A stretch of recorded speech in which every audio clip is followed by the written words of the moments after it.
Nous venons de sortir là de l'hémicycle du Parlement belge. Nous avons été très déçus de voir que le député Louis Laurent, qui soutient les Congolais, la République démocratique du Congo, n'est pas écouté, commençant par le président même du Sénat, André Flao. Quel étonnement de voir qu'il y a tant d'agressivité dans le Parlement du gouvernement belge. Agressivité verbale sans précédent. C'est traité des menteurs, des voleurs, tant d'adjectifs indescriptibles. C'est vraiment une déception. Mais bon, la lutte continue. Ingeta. Oui, président Henri Mouké, le père de la résistance, na makambo etali combattant, otiko bima awa na kati ya parlement belge, impression na yo ezanini. Bon, impression ezali d'abord nazo féliciter les 3 députés, il y a Flandre, donde il y a NBA, Laurent Louis, au bas côté peuple congolais, pour un voyage au Didier Renders à Autosala. Vraiment, pour Laurent Louis a humilié vraiment Didier Renders, a koki s'exprimer te ayoki soni ceux qui na minute ekutu akimi pour batcher pression mingi na ba flammer bazui parole. Bazué va battre vraiment pression, mais c'est dommage que le président il y a parlement André Flao ont senti qu'il y a étouffé parce qu'à un certain moment Bakati micro il y a Laurent Louis.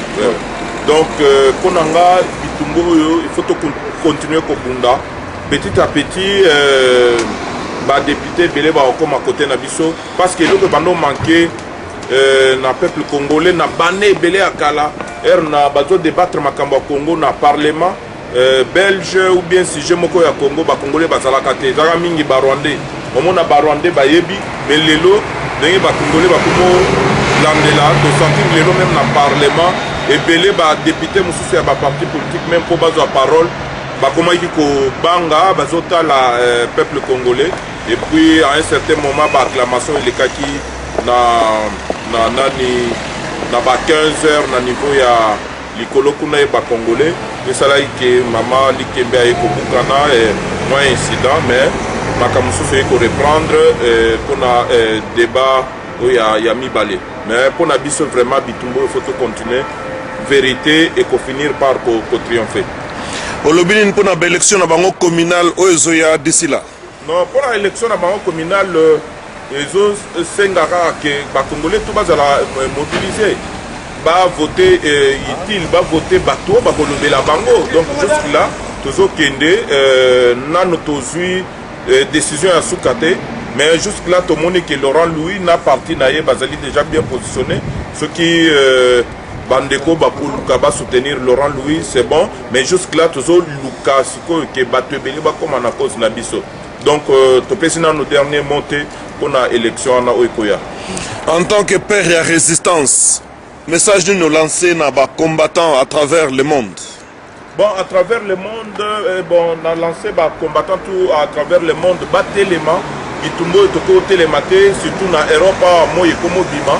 Tous à la sensibiliser pour tout d'abord manifestation de ça là où ils allaient mondial et puis toyebake bitumbo yo ezosenga intelligence sagesse na unité donc totika musala ya ko sala na bato biso toyebi mingi te ba infiltrer tellement mingi ba koti na bitumbo yo ba komi kopesa ba contre message pour ko distraire ba combattant donc toyebake na kati na biso pe bato mususu bazaya bien te mais toyebake tozala toujours ini na bitumbo yo soki muto ya mabeye moko kotika la parce que option ezali awa ezali ka ke Hippolyte Kanambe doit partir donc mutu akoki ko négocier likambo ngo azate donc Hippolyte Kanambe doit partir batutu bazo soutenir ye to ko combattre bango jusqu'à même awa na Belgique batu o nyonso bazo côté là les criminels les sanguinaires vraiment o ya bomi o azali contre droit ya peuple congolais to ko combattre bango jusqu'au bout batu batele matos à la mobiliser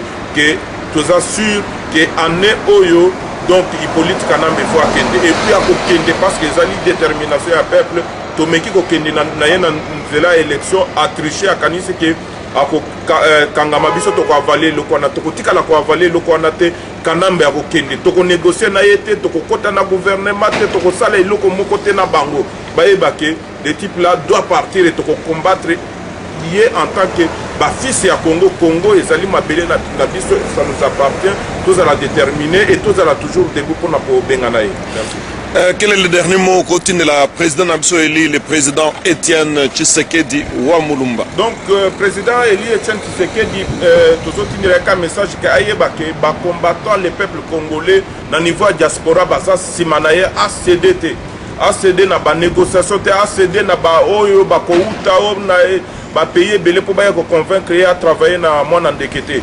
Donc azala toujours ferme que cause nae ezali juste peuple congolais azasi manaye malgré ba oyo ba kei o ba la kisi ba face na bango ba yebake ba ko échouer. Donc victoire des à côté na biso donc président Etienne Tshisekedi to souhaiter bonne santé, force na mayele na bitumbo. Merci. Mais bateau bazolo ba o lobby diaspora et sangana e bimsa bateau ozomona ba ida ondeni parce que bateau balinga ngwata mukete.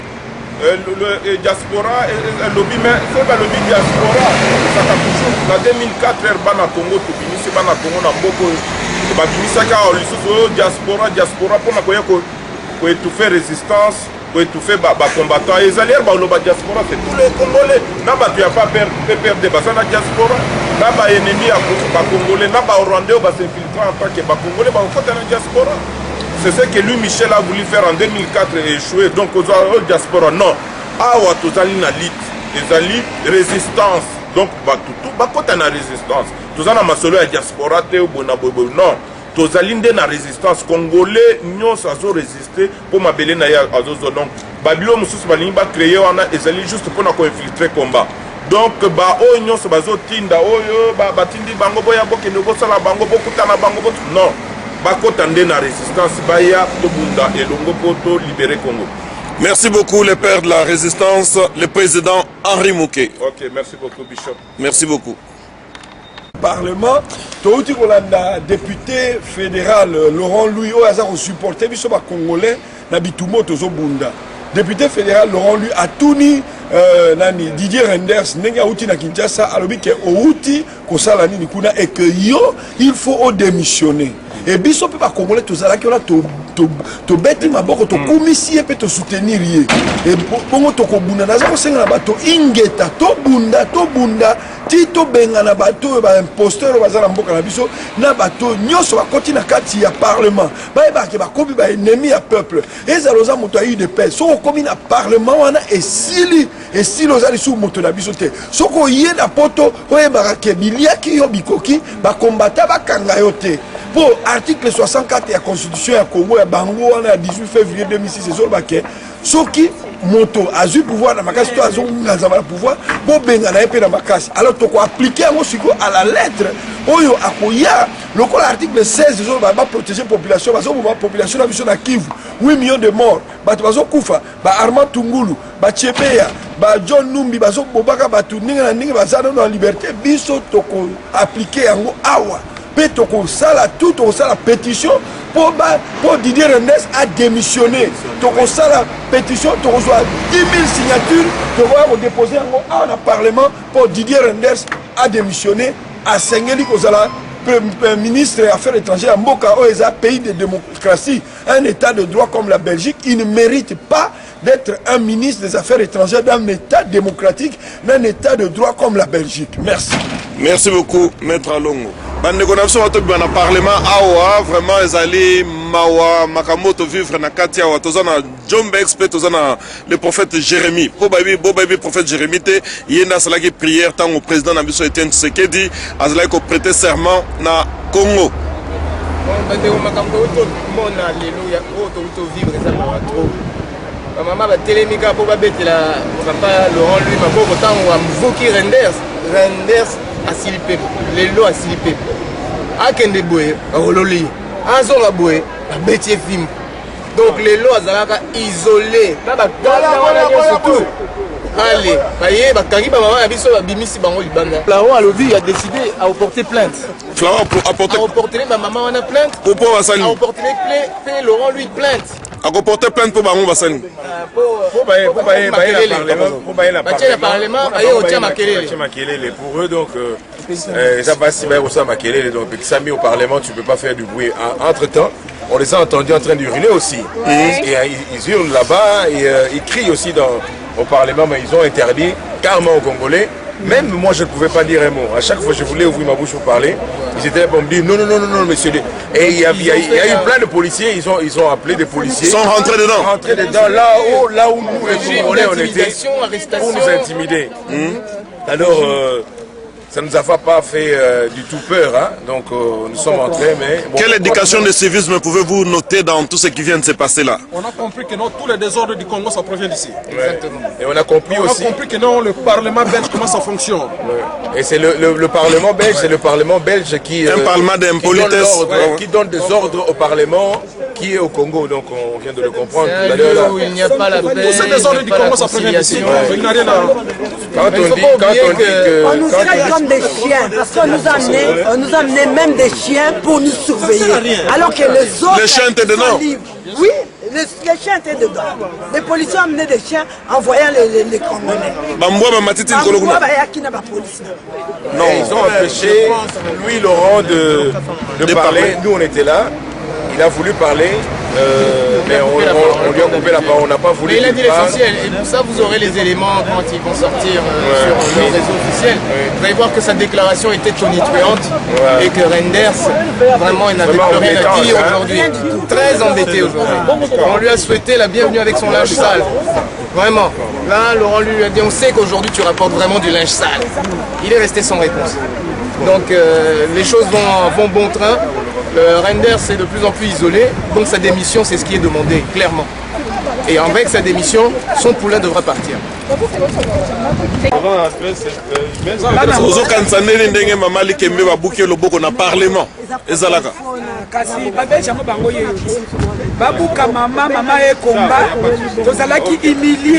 humilié na batu oyo bamiyibi ya Congo humilié maman batindika parce que azolinga défendre Congo bomoni mababuke loboko na ye bomoni makambo nde tozobunda bana mboka botele mais pina koyebisa bino makambo baye bozo banga ba manifestation oyo foya bobanga te parce que bakangaki mutu oyo batineki bazali ba jeune bango bazo sapa bangisa bino intimidation bamba boya to bunda manifeste koza prochainement bokomona ngoto communiquer boya ebele ba ko bunda ko tikate tabisa pe to lembite ba moni to lembaka pete si ba ko libérer mboka wana boya ebele bitumba oyo ezali ya mutu na mutu mais bituma peut-être bini komba ba bunda kama boko pamba te il faut to tiambongo poto bunda to soma minduki il faut le moment. Bon, on va finir Laurent lui a clairement. Si ok, kuna ozongi na soni. Laurent lui a dit Renders ozongi na soni okuta ina mutu moko te UDPS. Ata mutu moko te. Il y a le bien moni 30 ou 40 personnes. Laurent lui a zongi lié yo ozokos ndenge balwa na lopoto. Vous mentez comme vous respirez.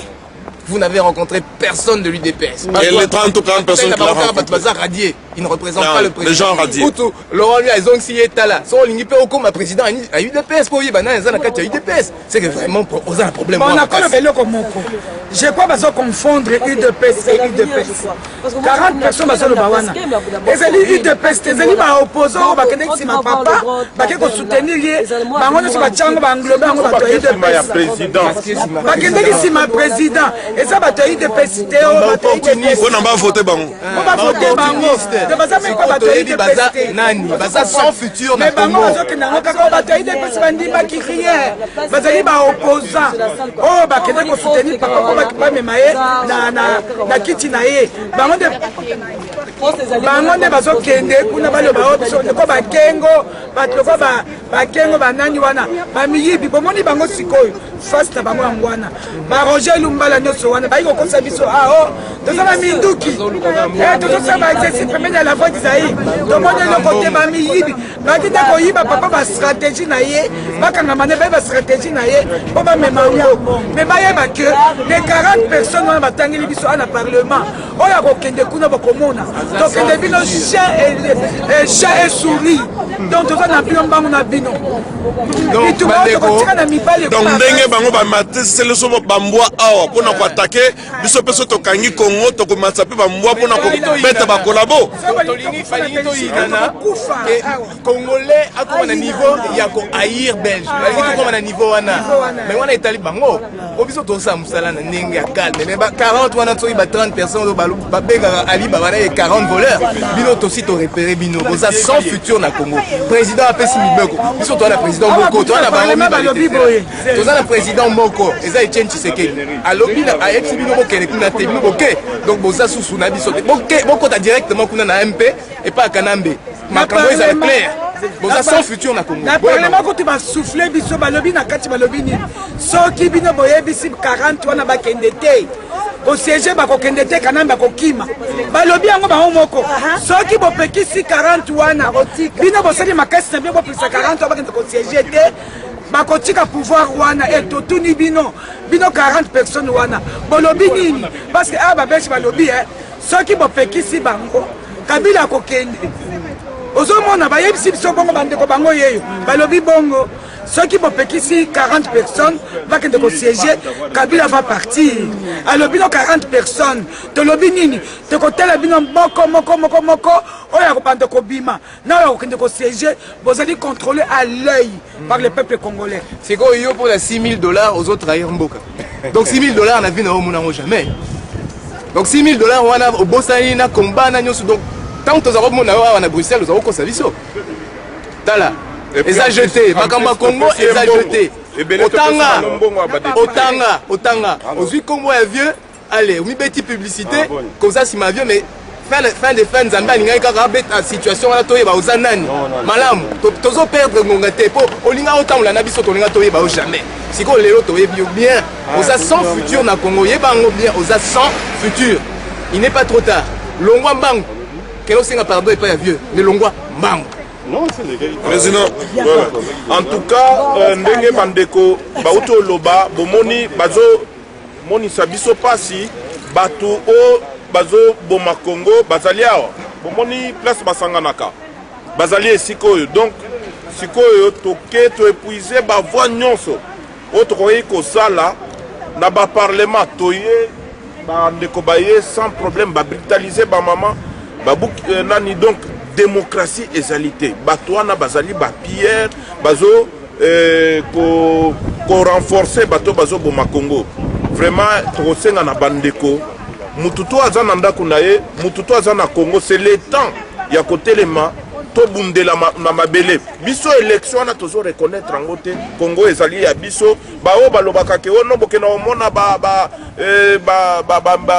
belge te bokena omona ba français te partout to kenda tozo mona solution te il faut to zala vraiment déterminé donc je pense ndenge na ya wana ebité mo colonie na oya lisusu yebisa ba balobi ni pour 40 personnes na kati et puis balobi boye que bino bozo bundawa bao bazali na bino na opposition balobi que président Etienne Tshisekedi a gagné l'élection ba député ona nini bazo sala na parlement na vous devrez commencer par là yango na sengi na banakin bota la batwana isika batambolaka ba jeep na bango partout bazo tambola batambolaka te bandako na bango esukaka bazala babimisi bango na parlement bazi avion tina bandako na bango botika batwana te batoko ipe ko supporter au moins ba oyo ba pesa position kalake bango bazana na bango pona ba rwandais on peut comprendre mais o bazaki na biso ba yemema to sangiseli bango ba mbongo to pesi bango ba pareil ba comment trahir banakin boss occupé na batwana ce que batongo ba banan 40 parlementaires et opposition vient to benga 40 voleurs surtout les autres la biso motema pasi o babimela ki côté bazui ba voix sima ya papa mais to benga banan les parlementaires d'opposition vient to benga les parlementaires tozo yebate ezaneti batondaka epa na bango te bake kolia na lopango ya voisin soni mingi donc tozala vraiment déterminé mpona kobenga na bato wana déshonorable parlementaire Bazoloba pe bazokosa. Ils parlent et ils mentent. Babuki, ye babuka ga lokolo babuki moninga na MF. Non, babuka kinga pe nani Ebola. Na marche kaka. Omoni makambo ya ba marche oyo ya résistance. Loba. Omoni yo mokonde konangai, hein? Sikoyo ba belge oyo disons, tu sais les policiers, ils reçoivent de l'ordre. Alors, ba pesi bango ordre ba kasser biso. Tala ndenge nga basi babuka kinga à genoux, babuka kinga épaule. Épaule nanga yo ebima ki boyende konangai. Na marche. Na kaka na makambo ya biso ya résistance ya ba marche ya kopekisa ba musique tout ça. Donc tu vois, puisqu'il fallait tout d'abord finir avec la distraction. Donc nous c'était au moment où de la distraction et la police, on était vraiment encerclés par la police. Et d'ailleurs je précise que le chef de la police était avec nous. Et il a quitté où on était, il est allé donner l'ordre, nous l'avons vu. Puisque quand il a parlé, direct ça a commencé, c'est comme ça on m'a cassé et mon genou et mon épaule. J'étais par terre et c'était un autre policier Bouboule qui avait appelé l'ambulance pour que je sois transportée à l'hôpital.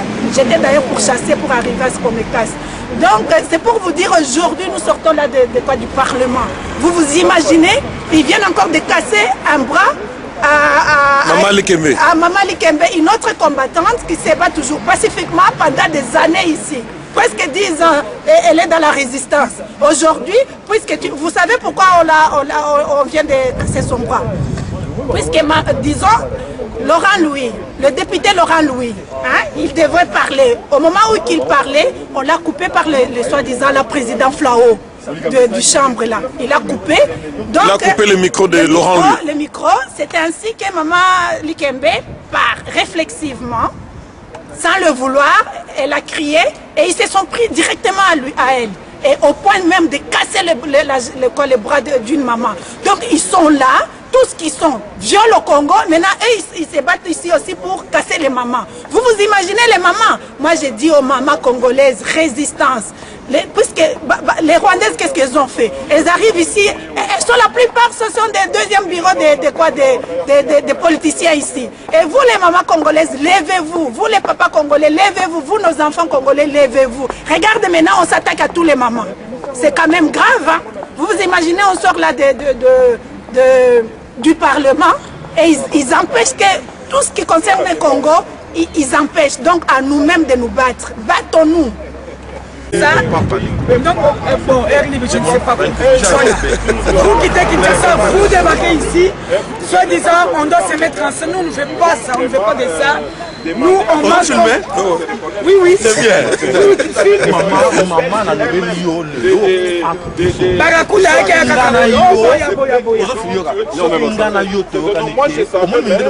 comment maman va toi non, non, parce que le Mongolodien a dit ceci. Mongolodien a dit Babunda a limité en dehors de ring. Son Bundana, il faut qu'on ait un ring Bundana. Ça ne veut pas dire que toi tu es ici et tu vois maintenant les gens de Kinshasa. Il faut aller sur la Kinshasa. On s'en fout de nous à la Sémique. Moi je peux aller à Kinshasa et je vous dis au moins des gens je vais y aller. Oui, je vais il faut aller. Oui, je peux faire. Oui, je vais y aller. Je pense qu'on comprend comment nous avons travaillé. La situation, je connais. J'ai vécu là-bas des années. Et là, on a vu ce qui est tant qu'on est dans la diaspora. Au bout de village, il y a nous devons être unis avec toi et moi. Unis pas avec tout le monde. Oui. L'union avec qui? L'union avec qui? 2-3 personnes de la combattant. Toi, tu vas vendre si une table.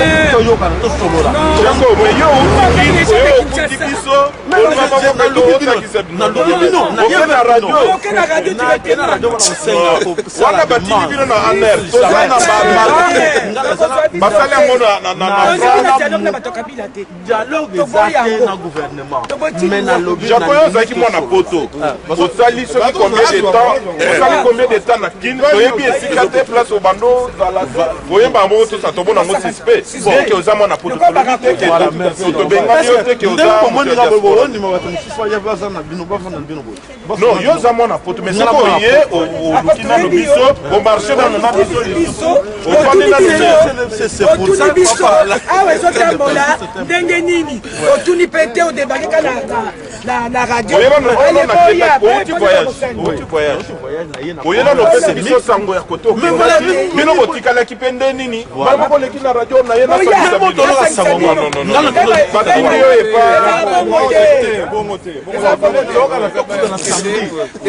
le plus important bandeko tozala mobilisé boyoki makambo ya résidence surveillée vieux Tchétché ebimi en lieu de on a parlé kaza sous résidence surveillée assigné à résidence yango nde tokobeta marche très prochainement bozala na même les médias marche na yo wana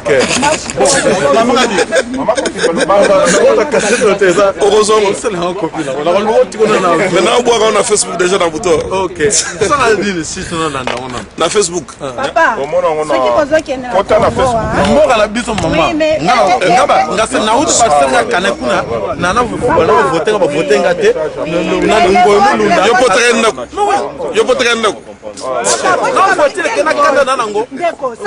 des nomination là tu vivais une nomination ngoyo mulunda nommé bato na ye mais on va tout nettoyer ça non que na yo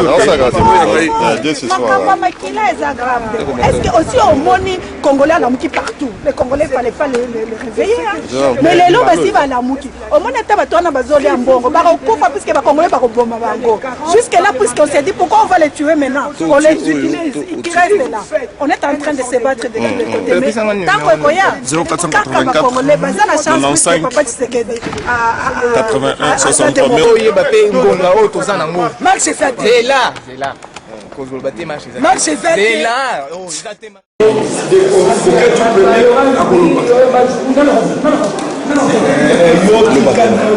problème eza bishop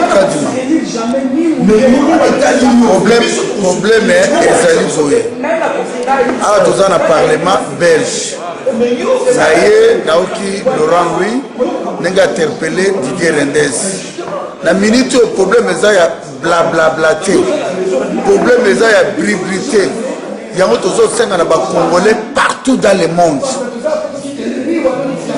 Partout dans le monde, nous sommes en guerre, troisième guerre mondiale. Mboka na biso eza na danger.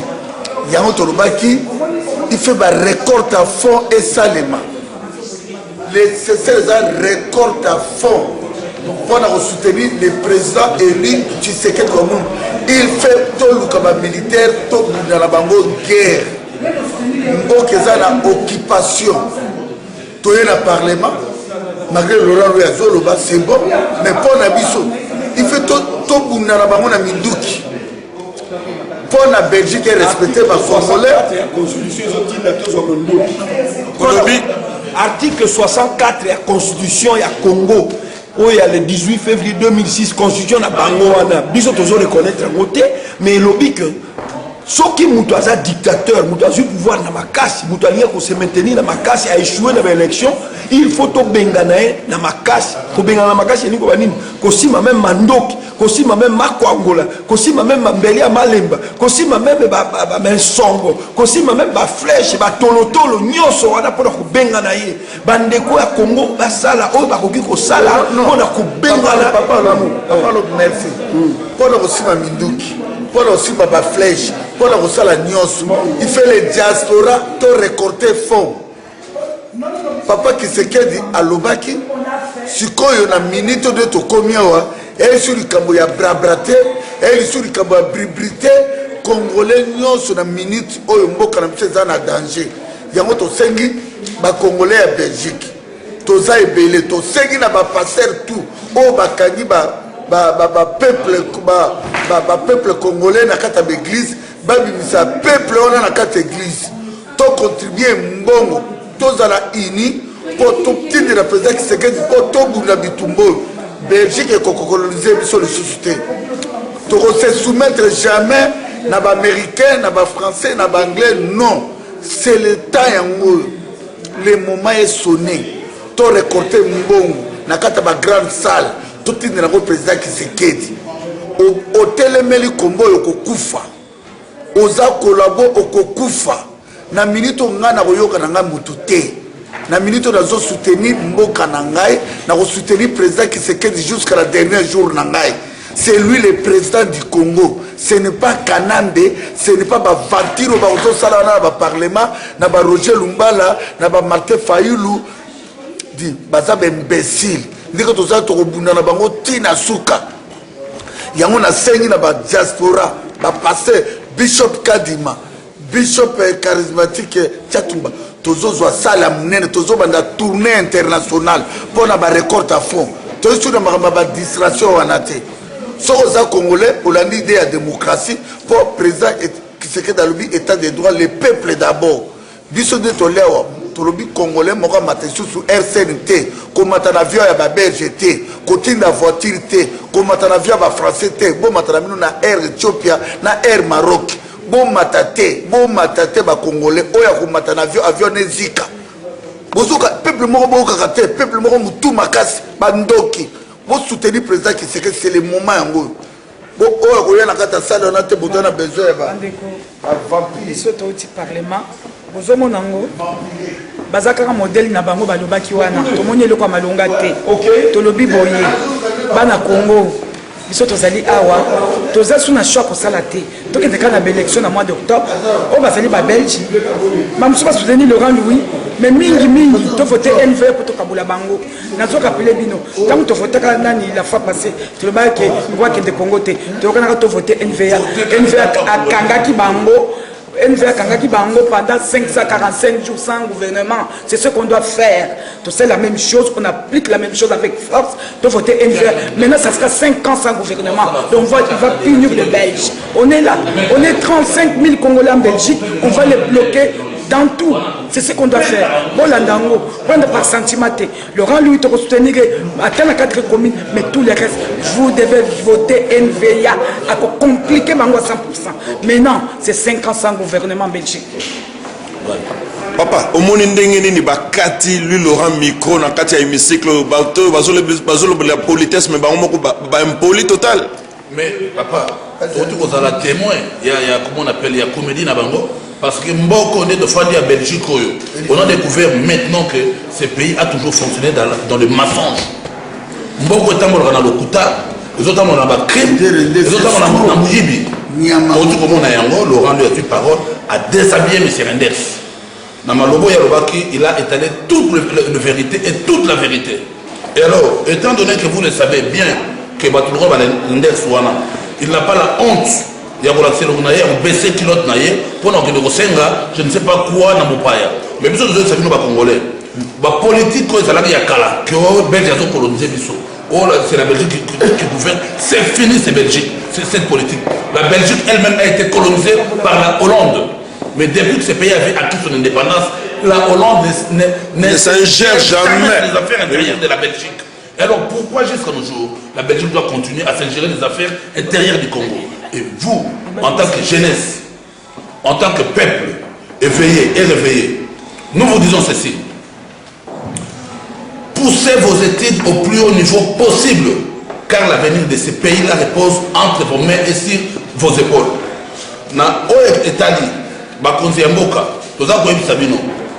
Ça fait déjà quelques temps, président Etienne Tshisekedi Tshilombo impérium na tout ce qui est officier supérieur et armée. Impérium basenga kibino yango. Toza koyebisa bino bino moko bakoya kozwa na makasi te.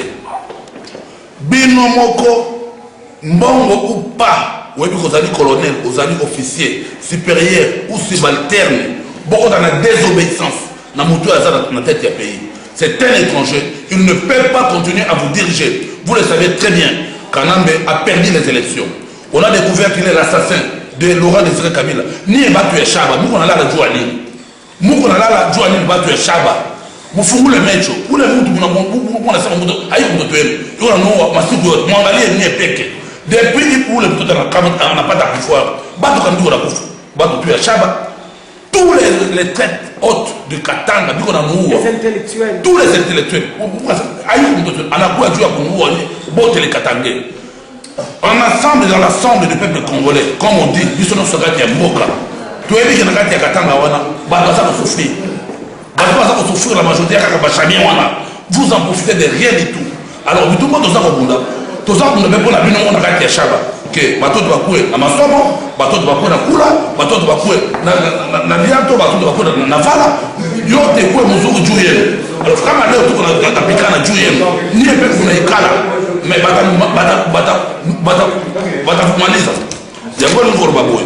Peuple fumula miso, yo Katangé, banda lelo, yeba yangoke, kanambe politique za assassin, yem taboma, Laurent Désiré Kabila, asa aussi ça va intellectuel tous les chamiens. Alors, ce qu'on dit lié temps.